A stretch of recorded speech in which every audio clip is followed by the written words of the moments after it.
founder. Thank you, Priscilla. And she's also the founder of NEEV Health. She loves to help digital health teams implement ethical and trustworthy AI solutions that mitigate bias, incorporate transparency, and of course are regulatory compliant. And that's what we will learn about today. So over to you, Ruksana. Thank you. I would share my screen now.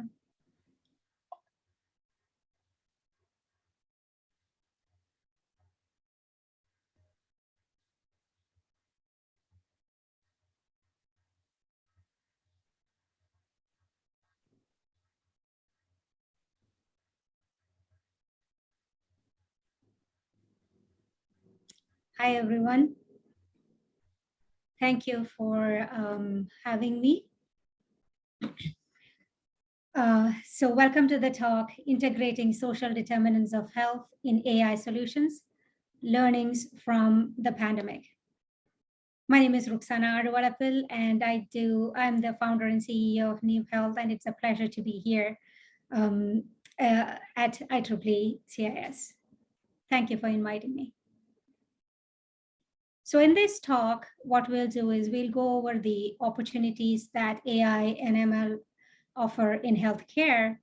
The current healthcare landscape that we are in is particularly due to the COVID-19 pandemic. And what are we talking about when we say social determinants of health? And what is the importance of addressing the social determinants of health in an individual basis as well as in population health? How do we measure them? And the role of AI and the key considerations for integrating social determinants of health in any AI model. And the challenges the health AI industry faces regarding SDOH and the best practices, governance, ethics considerations that will help in the creation of a robust, sustainable AI solution.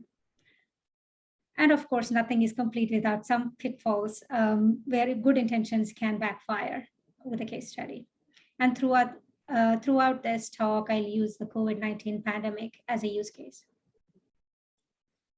So for the basic opportunities, the healthcare area is impacted. AI is being used in multiple levels, in multiple areas. So if you look at individual health, it's for patients and families. It's used for diagnosis. These could be image-based or lab-based. For treatment delivery, medication management, device monitoring, robotic surgery, mental health support, and behavioral change too.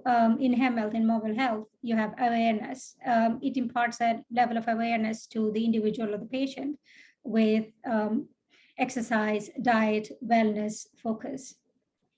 In terms of health systems, for medical practice, applications in clinical setting. So it offers clinician decision support, diagnostic support, medication management, risk prediction, imaging, training, precision medicine. In healthcare management, in HR, in administrative, financial cost estimator, billing, coding, patient flows, fraud detection, etc. And in healthcare, health data, in electronic health records, analytics, data sets, and in patient interface, the telemedicine, PHI portals, patient recorded forms, etc., and surveys. And in pharmacology, clinical trial support in trial design, in trial recruitment, in drug discovery, impact of drugs on its targets, as well as in our case now in COVID-19 vaccinations, vaccine development. In drug safety, automate processes related to response to drug safety events. Process automation in the production and manufacturing processes of these drugs. In population health management, which is where the social determinants of health come into factor, in the monitoring and prediction, in epidemiology, in disease spread, in population risk management, as well as in targeted interventions. And the whole process, because of AI, democratizes the decision-making process, as well as the bonus, which is the reduction in cost of healthcare. So what's happening now, and where is healthcare in the current landscape in the COVID-19 era? So for the past 2 years, we have seen a tremendous change in the way healthcare is delivered. So there is a change in healthcare delivery platforms from traditional face-to-face formats to online care through digital tools. And there's been a rapid adoption of digital collaborative tools to provide care, regardless of location. And this scaling of telehealth delivery we have seen in these times, it grew to greater than 3,000% during the COVID pandemic. An unprecedented collaboration within the healthcare industry with other providers in the network. And it's not only that, it is as well with the entire the ecosystem, the healthcare ecosystem. Mindset change in providers and health systems and pharmacies in delivery of care. So lots of chats, text, videos, these are being utilized now. And this is sort of like a permanent shift to health, into telehealth. Remote health equipment and wearables. In prescription drug delivery, this has almost become very commonplace now. It's like sort of, I think of it as a voting by mail permanently. You'll get your prescriptions delivery permanently. Those of managed long-term prescriptions. In telehealth, since it's so easy and convenient to access to your primary care or a specialist, and due to shorter wait times, it's become very popular. As well as value-based healthcare gains traction. The clinical support, decision support systems have become very vital tools now for organizations seek to improve care delivery. As well as regulatory changes have come into play. Multitude of new laws and guidelines have been implemented throughout the world, as well as in the US. So now when we're talking about social determinants of health, what are they? The World Health Organization defines the social determinants of health as the conditions in which people are born, grow, live, work, and age. They include factors like access to healthcare, education, community context, socioeconomic status, neighborhood, and physical environment, etc. And these circumstances are shaped by a variety of other influences as well, that of geopolitical issues, that of funding, money, and resources on a global, national, as well as the very local levels. So we know from research now that up to 60%, even 70% of a person's health is determined by the social determinants of health. So all the factors that you see on the screen now, that affects not necessarily healthcare delivery, what you get at a doctor's or a pharmacist. So what are the impacts that social determinants of health have on a person? So in healthcare, we have access to it depends on access to providers, quality of care, health insurance coverage, and health literacy. If you do not have access to all of these, or even one of them, it is difficult to access care, and that affects the care that you seek, the care that you can get. For example, take the case of Jim, who was a patient who would come into the ER of his local ER very frequently with uncontrolled asthma. Over a period of 12 months, he was there several tens of times into the ER. So once value-based care was implemented in his community, in his state, when that was implemented, what happened was they could figure out that it is because he was getting into the ER because he did not have access to a home. He was homeless, so it was very difficult for him to manage his health that way. We know that communities of color are affected by these different factors, whether it's economic stability or poverty or the quality of the neighborhood. Native Americans are very much affected by this. Rural populations are affected as well. And in the COVID-19 era, they were affected disproportionately. So the impact on the underprivileged race, ethnicity, minorities, as well as the underprivileged, it depended on their social position and or economic status. They have suffered greater rates of COVID-19 infections, as well as complications from these infections and even death. In fact, they have an increased risk of exposure to the virus itself because of the way because of the working environment and things like that, which are all part of the social determinants of health. So this pandemic has highlighted the true cost of healthcare disparities with the emphasis that low income and minority populations have suffered tremendously and disproportionately. If you look at the data, Blacks, Native Americans, and Hispanics were 2 to 3.3% more likely to be hospitalized or to even die from COVID-19 compared to non-Hispanic whites. And much of it is also due to the higher prevalence of underlying disease states like hypertension, obesity, and type 2 diabetes that exist in these populations due to factors affecting social determinants of health.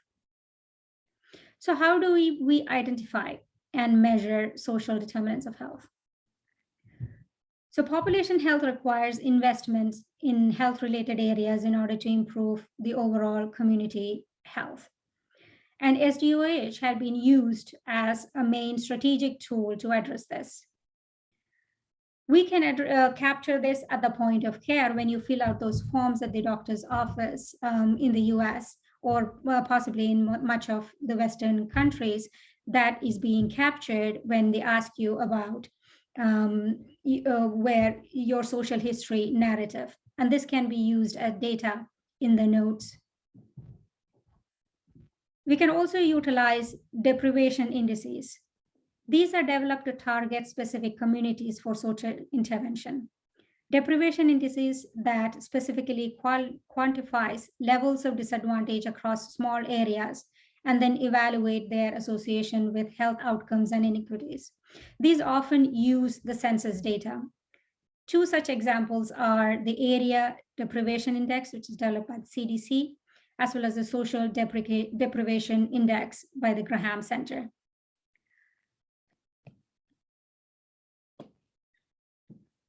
We can see the criteria being used by the census variables being used by the Area Deprivation Index at CDC. So you can see the particular domains that has been affected have been used: the education, income, employment, housing, and the household characteristics, and the variables that are being utilized to come up with the index. So for example, what percentage of population aged 25 years or older is with less than 9 years of education? So it captures that. It captures the employment and the income disparity and the percentage of families below poverty level, the housing as well, median home values, and the percentage of owner-occupied housing units, as well as household characteristics, whether it's a single parent household or they have more than one person per room. Another factor we can measure is using the ICD codes that have been recently implemented for the social determinants of health. So in order to address the SDOH factors, first of all, we have to identify patients facing adverse SDOH before they can achieve better outcomes, which means that these patients have to be equipped with proper support wherever they need it. For example, if it's a patient who does not have who's in a rural area or who does not have access to transportation, provide them with that. We also have to close communication loops between different agencies and different offices that are being affected by this, and create standardized system in the industry. Incorporate SDOH into individual care management as well as population health strategies. Implement value-based care. Value-based care is when a clinician or a hospital system is paid for the value that is being created for regarding the patient's health outcomes, not necessarily the number of patients being seen or the number of procedures being done. This is thought to lead to improved patient healthcare outcomes. The Centers of Medicare and Medicaid Services have recently introduced a new standardized medical codes for capturing this SDOH data. And this has become now a part of the ICD-10 code sets. This is mostly a billing code, which is used by the hospital systems. It can also improve healthcare supply chain by considering infrastructure of the healthcare, the various devices, as well as the software that's being used, and workforce management, as well as other medical assets. Again, this has the added benefit of reduction in healthcare costs. The role of AI and machine language in addressing SDOH. So it has tremendous advantages of using AI/ML in healthcare programming, as well as in addressing social determinants of health. So they can be used in identification as well as mitigation strategies. At present, it's estimated that we have 2,300 exabytes of data created annually in healthcare. Add to that, this is patient-generated data, and add to that the additional data that's being created by health systems and technologies, which needs to be analyzed and made accessible for the healthcare system as a whole to work efficiently. Data-driven response to develop recommendations for expediting data collection for disadvantaged communities, as well as to develop longer-term recommendations to address the same data shortfalls. AI and ML is also very useful in precision medicine. Precision medicine or individualized medicine is a treatment program where you leads to improved patient outcome and better population health, because this is addressed to an individual, taking into consideration the individual's genes, genetic profile, their living circumstances, their lifestyle choices, and social determinants of health. Solutions that use human-centered design enables organizations to build efficient workflows for referrals as well as follow-up, and improve healthcare supply chain. The AI and ML are commonly used for supply chain in industrial and retail supply chains very efficiently, very effectively. And but it is a relatively new in the healthcare area as a decision-making tool, but the COVID-19 pandemic has changed that perspective in the healthcare industry, because now we know the importance of supply chain in healthcare. Specifically in California, the Department of Healthcare Access and Information, which is newly created, it has now a Hospital Supplier Diversity Commission to address the very same, the hospital supply chain diversity. I'm honored to serve on the commission as well.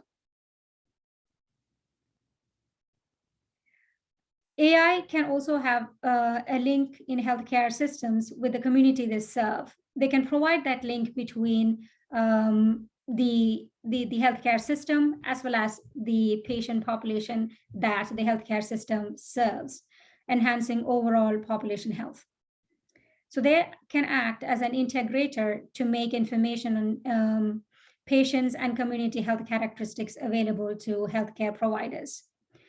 They use existing data sets to identify patients with adverse social determinants of health. And a study at the RTI COVID-19 Data Insights has shown that supervised machine learning can be used to predict population outcomes using publicly available data, many times the census data on social determinants of health. And we can use that to explain roughly between 73 and 99% of the variation in health outcomes. So now, challenges in addressing social determinants of health. Healthcare organization must first identify the patients facing adverse health effects of social determinants before they can achieve better outcomes. Now we know that this has not been implemented throughout. Only possibly around 16% of physicians and 24% of hospitals use the screen key social risk domains. So there is a vast incompleteness to this data. And much of it could also be because these are very private data that's being asked. And it could be in sometimes in areas that are stigmatized, for example, your alcohol use or your poverty level, your homelessness, your food insecurity. That may lead to reluctance in patients to report these. So there's a lack of relevant and pertinent data or information on a patient's SDOH. That could be one of the reasons for such a poor use of this information during the assessment of patients' health status. And there is also a lack of coordination between one office of the clinician to the other sometimes in regard to transfer of this data within the same health system. And there is a challenge in integrating into workflows of stakeholders, and these are all stakeholders and patients, physicians, etc. Many times these data is in clinician notes, so they are simply in the notes, and that's where the natural language processing comes into play, and they can be used, and they are being used to address, to extract this data. Besides, there are no standardized system in the industry for tracking the SDOH information along with appropriate referral to providers along the patient's journey, which can be difficult to monitor and recommend necessary services if you do not know where to address those services to in the first place. Better population health, it can be achieved by incorporating social determinants of health plus precision medicine. But in many cases, we find that these two are working independently and not together, which results in suboptimal health results. So this is a typical social determinant of health captured in either paper notes or in the electronic health records. You must be very familiar if you're in the US regarding these questionnaires that you get whenever you visit the physician, whether the tobacco use, low risk or high risk, alcohol use, financial resource strains, food insecurity, transportation needs, physical activity, stress, social connections, marital status, depression, housing stability. So you can see from these questions that it is possible that an individual may consider some of these too private, too stigmatizing to report them. In my own chart, when I look at Sutter Health, I have only reported my tobacco and alcohol use. I haven't even bothered to put in. So that is a problem that the system faces, incompleteness of data. So considerations for ethics in healthcare AI. So whenever an AI is being used to implement in healthcare, there are definitely considerations that we need to have. for ethics to incorporate that into the pipeline. So there has to be guidelines for safe and responsible AI use, because the data breaches are fairly common. There are many privacy concerns, especially for the health data, and improve quality of care, promote health equity, at least not exacerbate existing inequities. It's also helpful to have ethics in the background in order to mitigate bias and unlock value responsibly, as well as to reduce costly fixes to algorithms. This will also create friendly, trustworthy systems and help improve the human experience. So let's look at one of the case study, the United's Optum unit, where it is, Optum is a commercial algorithm that guides health systems in risk assessment and care management. This is a case study where the intentions were extremely good, but there was flaws due to bias. So what Optum does is identifies patients with the highest needs who need extra care, like those with chronic diseases such as diabetes, heart disease, etc., and assigns them a rank as to who needs additional care, such as whether they need extra assistance or home care visits, help manage their medications, or support coordinating doctor visits. So they use, it is based on risk scoring. Patients with higher score are assigned more care. So the premise is that those who are suffering from SDOH or who are impacted by SDOH would receive additional care. But what happened in the system was that Black patients who were sicker were assigned the same level of risk by the algorithm as healthier white patients. So in effect, what happened in the end was Black patients received less care for the same conditions. So how did this happen? And this is common to all AI, especially in healthcare solutions. The algorithm, they most often use a proxy for labelings. So the algorithm, in this case, relied on past medical use or costs as a proxy for health to predict patients' future healthcare costs, then use that cost to rank their medical needs. So the assumption was that the more you use, the more costly, so the more you need healthcare. So healthcare spending on Black patients, we know, is historically low to similar white patients, giving healthier white patients an edge in this particular case.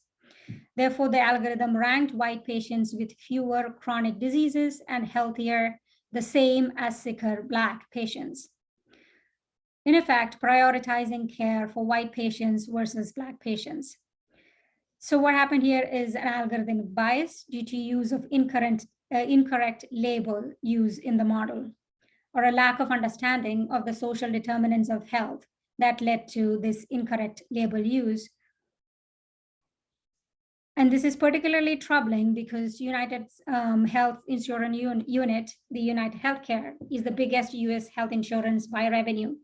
But fortunately, because of lots of backlash and because of their own determination, they have, at present, used a different proxy for a different label, and we're able to mitigate this by almost 80–90%.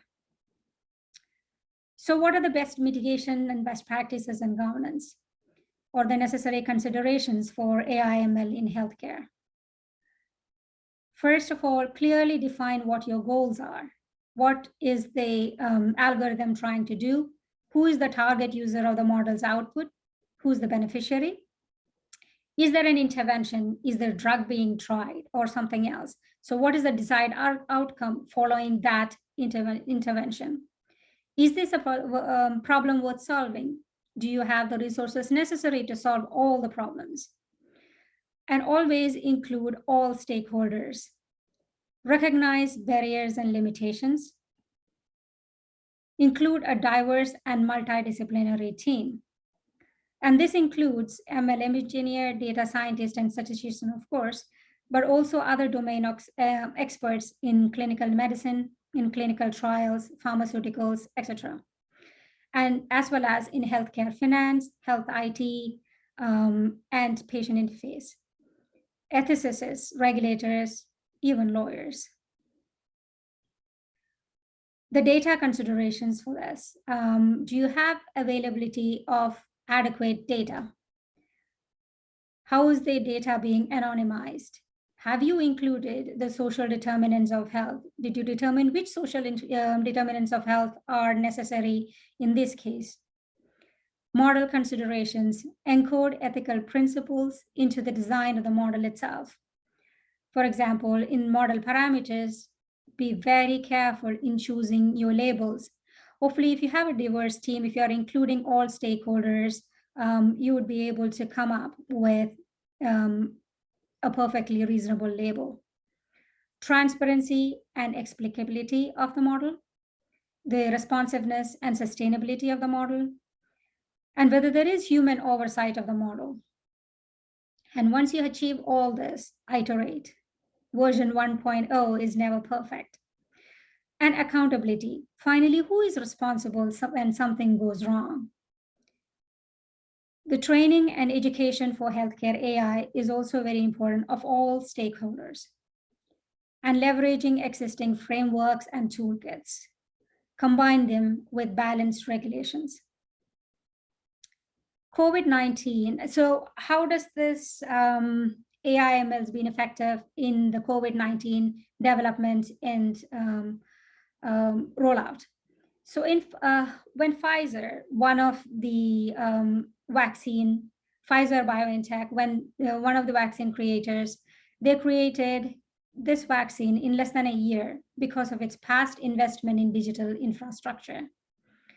They have already started digitizing its research and development operations and implemented artificial intelligence.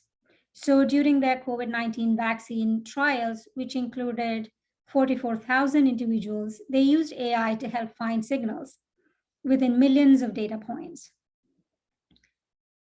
And the biggest challenge and opportunity here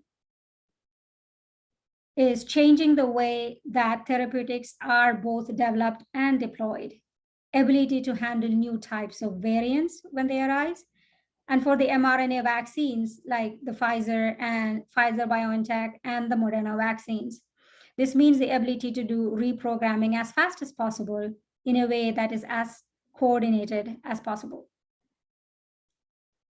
AI is starting to be used for classification purposes as well, to understand the genomic features of the virus and the type of nanocompounding that is happening, so that finally we can avoid lengthy phase 3 trials.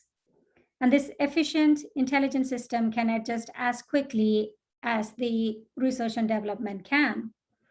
And that is all thanks to AI.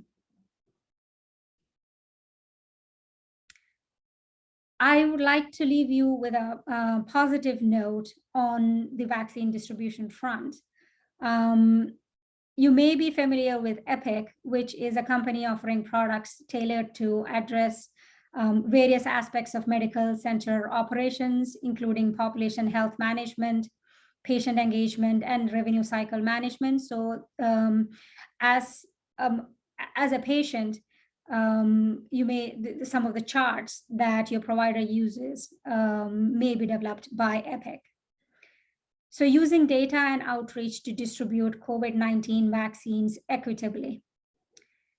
So the COVID-19 vaccine we know has disproportionately affected low-income communities and communities of color.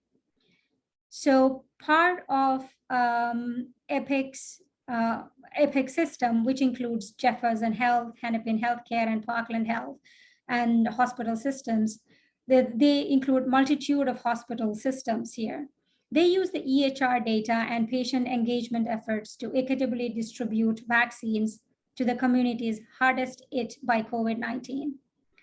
They use the EHR data, that's autocorrect from my computer, sorry, it's EHR, not HER, data to identify disparities in vaccination rates and prioritize outreach efforts to the people and neighborhoods desperately affected by COVID-19.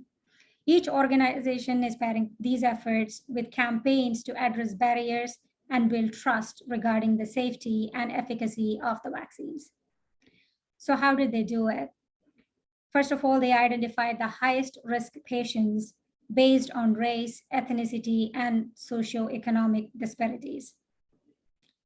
And they contacted vaccine eligible patients using MyChart, phone, via letters, via text, however they could reach these patients. Partnered with civic organizations on the ground and community groups to improve vaccine acceptance. A lot of education and outreach was involved here. And they tracked overall distribution of vaccines with respect to patient race and ethnicity. So I always like to leave people with these end thoughts. Susan Anderson is a pioneer of machine ethics, and I love this quote. Thank you.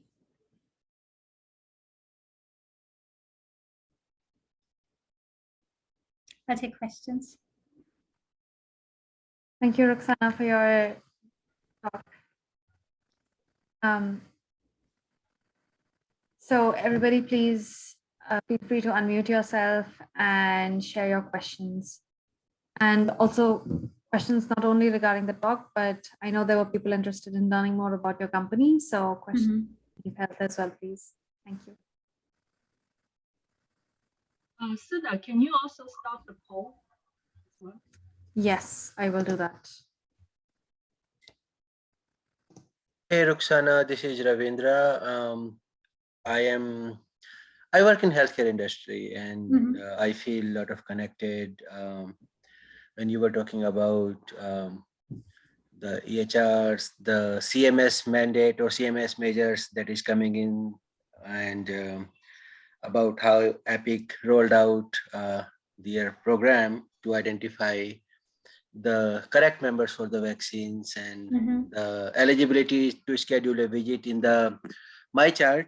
So yeah, it's good. And see, I have this question always in my mind that so far the healthcare industry was trying to use social determinant of health as a, let me say it like that, a side project, right? So the all the analysis that comes out, it was for internal use only. I know there were a lot of bias, and you took good example of how the based upon the color of the person and the living standard of the person. And let me add one more example. I live in the Midwest, right? So there are certain part of the cities, lot of poverty and everything. So the ignorance of teenage pregnancy, that was a project that I did recently.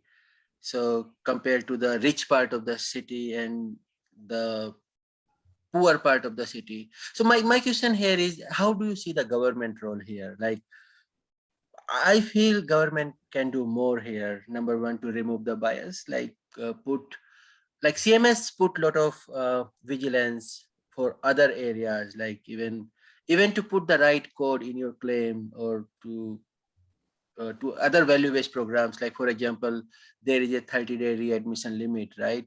If someone is getting readmitted before 30 days in value-based care, they pay penalty, CMS mandate. Can't they do like this? And what is needed to kind of arm twist the government organization to come up to that point where, because we all understand this is the need of the time, right? Social determinant of health, you can't ignore them. And but the thing is, where the money goes, bias will come, right? It's a natural human phenomenon. So how you see the government role coming more and more into this? Great question, and it is tough, isn't it? It's like sometimes you feel social determinants of health is also it's something that the industry does for just like sustainability or corporate social responsibility. Is just there's something on the side. It's a passion project for some people, but government is definitely looking up, right? With when the Biden administration came in, there was an executive order signed for and there was a task force created with COVID-19, and which explicitly stated the social determinants of health to be included, so that there is health equity throughout the population. So that is now law. So that is what's being used, and the CMS definitely that helps. And there is in general a trend towards a move towards value-based care. It's also the industry itself is seeing it, albeit very slowly, seeing that there is value to the value-based care, in the sense that it reduces your cost. If you have lots of preventive measures being addressed, the social determinants of health are addressed, the number of emergency room visits decrease. So in effect, that all helps in mitigating this itself. And many of the states have also implemented, they require for their Medicare and Medicaid, Medicare and the state programs to address social determinants of health. So those hospitals and those care facilities, they are required to do that. I believe it's now up to 17 states or so, which require to do that. And there's been the SDH identification, the special code, the ICD-10 code that's been introduced to identify non-medical determinants that influence a person's health. So that is where the US government is coming in. So it's slowly but steadily, I'm hopeful, it is being implemented here too. Thank you, Ruksana, for sharing your thoughts on this. Thank you, Ruksana. I wanted to follow up on that question and ask, healthcare is kind of a two-way street, where obviously the government plays its part, but it's also us as the consumers or even we also have to undergo some education. So for what you were suggesting, how do you think, us as masses can be educated to learn more about, what are the right outcomes to look for, and how to, just be better at receiving these healthcare solutions? First of all, it's an understanding. We all have to first understand to identify that we do not know everything, and that although we should trust the things that's available out there, the healthcare systems, the applications that you use, but also be wary of where you are putting in your data. For example, we have HIPAA here, the Healthcare Privacy Act in the US. When you put data into, let's say you're using a healthcare app developed by a very nice person, but as soon as you put in your data over there, you have given away your HIPAA rights, right? So you have to be aware of that. So those do not apply anymore. So it's a long journey, but it's to keep an open mind, really, and do not dismiss anything. Look at what the laws are. Try to have a little bit less bias. It's easier to say than doing it, because we all come with our own implicit biases. So it's well, pay attention to the news, follow scientific data, and pay attention to the laws as well. Yeah, those are some really good points. Thank you, Ruksana. We do have a question from Richard. Richard, if you want to unmute yourself and ask a question. Oh, thank you. One question I have is, are there any effort in trying to make the data able to monitor it, either use blockchain or something in that vein, so that we can keep an eye on people manipulating data So one of the biggest problems in data science right now is people manipulate the data to get what they want, right? And that could, in medical field, that would be a terrible thing to happen.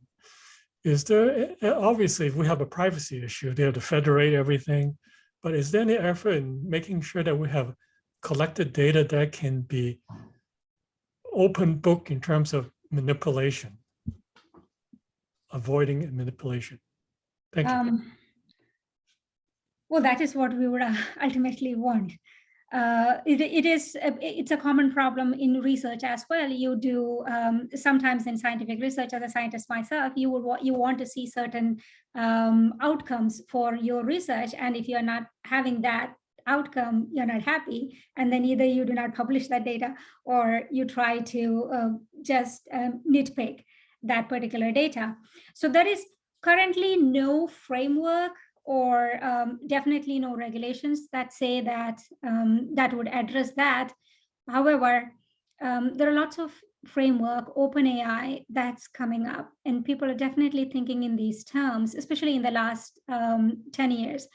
And these are being developed, especially look to NHS, the UK's health system. They are on a good track of how to implement a fair AI. The GDPR, the law itself, the General Data Protection Regulation, that's the most effective law that we have right now regarding health data. Although it's not specifically designed for health data, that's being used for health data because they have strict adherence to explicit patient consent. This is why you find that many of some of the US-based healthcare systems or companies fall into trouble with either EU or the UK because they have inadvertently grasped this patient data. GDPR explicitly says that the patient has a right to be forgotten, that the patient data can be removed if they say so. And even from previous data, previously inputted data, captured data, and it can be done permanently upon request.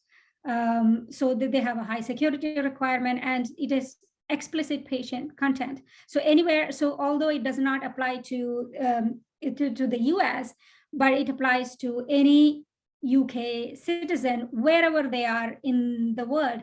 And since no system, including no healthcare system, can work in isolation now because everything is global. You are affected, and all companies, all individuals, anybody is affected by whatever else is happening wherever else. If you have a website that can be accessed from somewhere else in the world, and if it is in the EU, in the EU, an EU citizen accesses it, GDPR applies to you, even if you're sitting here in the US, right? So those are the kinds of things that's happening now. There are no explicit regulations, but they're coming. And one more thing I wanted to address is even the US is thinking in terms of regulating software as a medical device. There's a task force created for that. They've been, so those regulations will come in a few years, and we'll have more clarity regarding that. But obviously those who, just like hacking, anyone who wants to hack, they can hack. They will find a way to hack. So it would be, these manipulations will happen if they are so bent to. Yeah, just one point there. What I've worked with friends in this field, what they found is GDPR needs to be updated to reflect the reality of machine learning. Just because you can remove your record doesn't mean you're removed because you're embedded into the trained network. Correct. So by inferencing in reverse, you can actually extract a lot of information about individuals, even though the record has been removed because you've been trained, right? So that's a big challenge.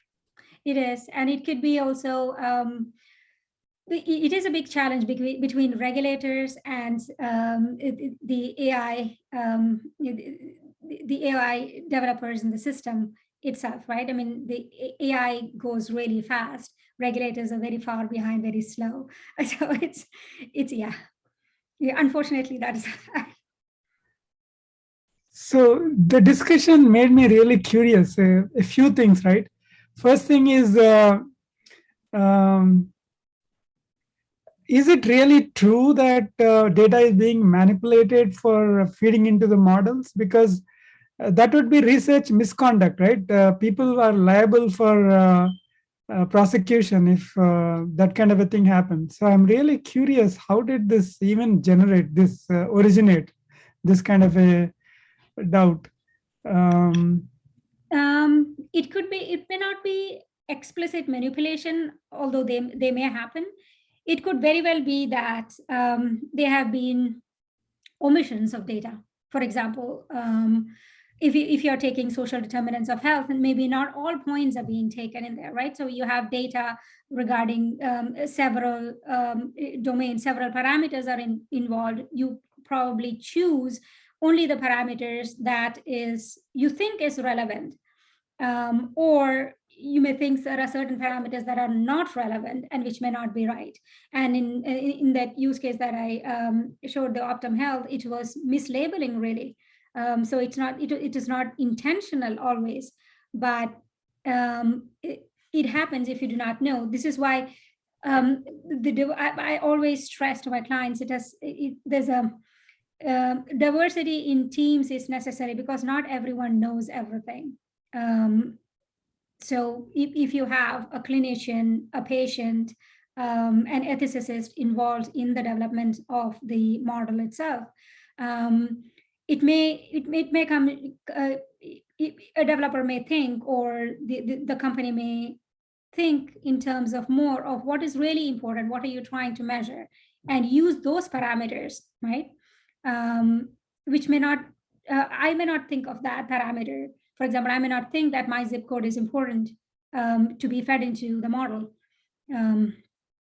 So those are the kinds of things that could happen. Not necessarily really manipulations, which may happen though, but more or less. Yeah, that makes more sense to me. In that case, blockchain is anyway not going to help, right? If it is omissions, people can still omit data, and they can still do these things, even if there's blockchain and integrity is ensured. That's one thing. And the other point I had was, so it was interesting to note that GDPR allows a patient to be forgotten. I mean, if the patient's record is forgotten, how is the health provider going to diagnose future test results, or like in California, we have equivalent of GDPR, CCPA, right? Mm-hmm. So I don't think CCPA allows patients to be forgotten, gives the patients, yeah. Mm-hmm. So I'm really surprised that GDPR allows this kind of a thing. Is it really true? Or? It is to some extent. It is, you need explicit consent from the patient has the right to be forgotten. I'm not quite sure exactly from which data they can be. For example, if Google's Verily is or Alphabet's a company is collecting something from the UK patient, that particular, this is more regarding non-governmental entities. So I believe it is because the GDPR applies to the EU, and most of them have social healthcare, unlike the US. So different criteria affects them, but they do have the patient data can be removed. Oh, that is very interesting. I mean, it is a tough challenge for AI though. Yeah, it is a tough challenge for AI, and it's an even more tougher challenge for the healthcare providers, right? Because if the patient's data is gone, I mean, they don't have a reference point to evaluate from. I can't really speak to how, to what extent they can be removed from a particular physician's data or charts. I'll have to look that up. specifically, but it can be removed from any private companies.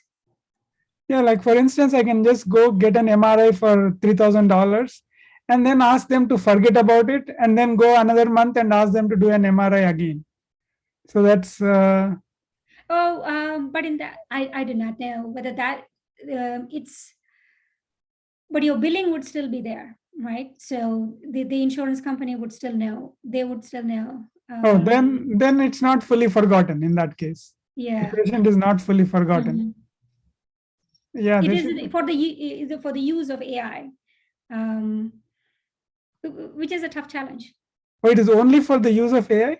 No, it is not. No, Yeah. it is not just for the use of AI, but they do. If any company, any private company is collecting data, they have the right to be forgotten. Yeah, and one other point I had about your case study is, with such a basic mislabeling, how could the model go into production even? It seems to be a basic fundamental issue, right? They did not catch it at the time of testing, or I mean, how could it get into production without such preliminary testing?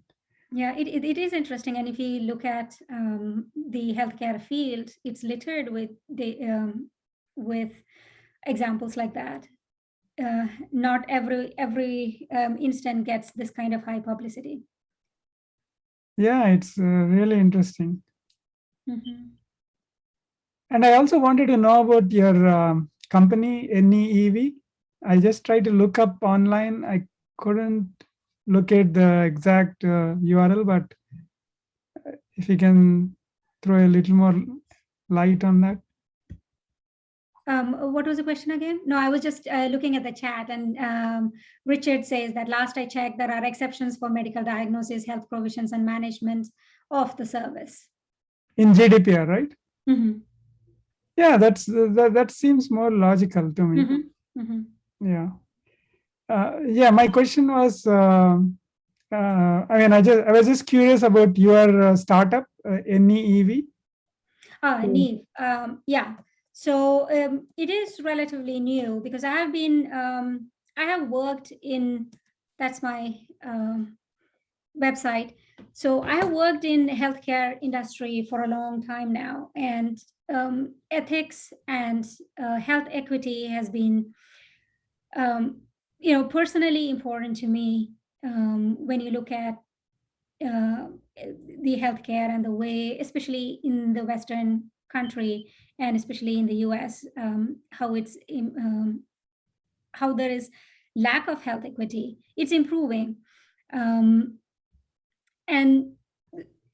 since my work with that, I have been interested in developing something, and eventually I would like to develop a toolkit or something where you can address ethics in healthcare applications through training, through education, through strategic consulting and things like that. Oh, okay. So it's more to do with ethics. Yes, more to do with ethics. Okay. And who are your customers? I mean, is this? The customers are, well, like I said, it is brand new. So I have few customers, and they would be the entire health spectrum, from startups who want to implement ethical AI so that they get it right. They don't have these labeling issues like we said. We thought it is, to you, it might feel they are very basic. But if you do not understand what the social determinants of health are, there are mislabeling happening. So it could be the startups who want to implement that. Ethics is very important for obviously other bigger players in healthcare. It's very costly to bring ethics when the regulations are coming in fast and furious. To bring in ethics and to properly develop a tool, machine language tool, to change it. So it's best to implement it as early as you can. And besides, it's also helpful for VCs. If you're a VC, you're putting in money into these companies, into these startups. You have an obligation to make sure that this is the right kind of tool that's being developed, and it's not, at the very least, harmful to anybody. Regulators are one who are sometimes behind where the AI development is happening. So they could potentially use this. And training is constant, right? Training and education is constant. Because AI is changing, because healthcare is changing, because population health is changing, and like COVID-19, we'll have more and more of these events happening and variations of these events happening. It's very important to remember that you have to have any solution, and especially ethical AI solutions, the right ones, at least those that do not harm. Yeah, thank you. Thank you, Vishnu. Thank you, Ruksana. One last call for any questions.